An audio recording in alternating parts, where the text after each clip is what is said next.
देखो आज कार्यक्रम यह थिला कि नवीन ओडिशा 5T रो माननीय अध्यक्ष श्री वीके पांडियान महोदय स्वर निर्वाचन मंडल गस्तर आसी सर्वप्रथमे बाहानगर हाईस्कल पड़िया स्वर निर्वाचन मंडल स्पर्श कले आमर एक जो विशाल जनसभा को संबोधित कले सरकार विभिन्न लोकाभिमुखी योजना संपर्क में आमर उपस्थित जनसाधारण मान को संबोधन कले एवं सेमानकर अभाव अभियोग इत्यादि सब ग्रहण कले एवं तार त्वरित कार्यानुष्ठान केमिति करा जीवो से संपर्क में आमको सचेतन कराइले।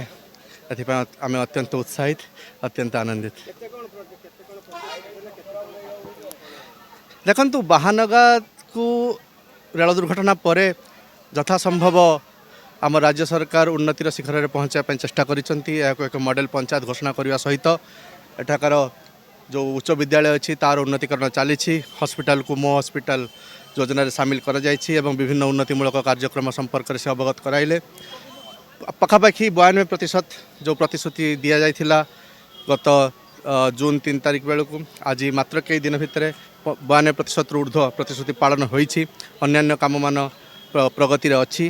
याठर बड़ी खुशी खबर आम कौन है देखो आज मान्यवर कार्तिक पांडियान सार जो आसी आज बालेश्वर जिला को ता भितर आज नीलगिरी सौर विभिन्न निर्वाचन मंडल से गस्त कर आज लोकों भितर हजार हजार संख्यार लोक आज ये उपस्थित थे और लोकों भितर गोटे उत्साह देखा मिलला। जो कमिटमेंट सी बाहानगा ट्रेन ट्रांजिट पर आज करके जाइए आज बाहानगा ठार आप देखुं 4 मास भितर से काम टंका आसी एवं काम सरीबा को बसिलानी।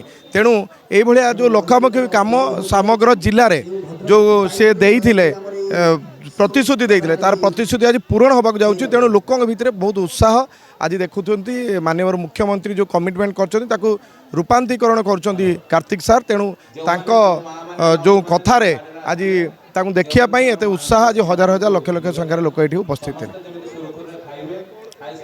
देखो से जहाँ प्रतिश्रुति देइथिले सेटा आज पूरण होबाक जाउछि एवं नवीन ओडिशा रे से जहाँ नवीन पट्टनायक माननीय मुख्यमंत्री आज बीएस को कार्ड कथा कहतु आज 5T रूपांतरीकरण मंदिर मस्जिद सबू जहाँ भी सब कहते आज से काम द्रुत गति सारा ओडिशा एवं बालेश्वर जिलार मध्य ताहा चलछि।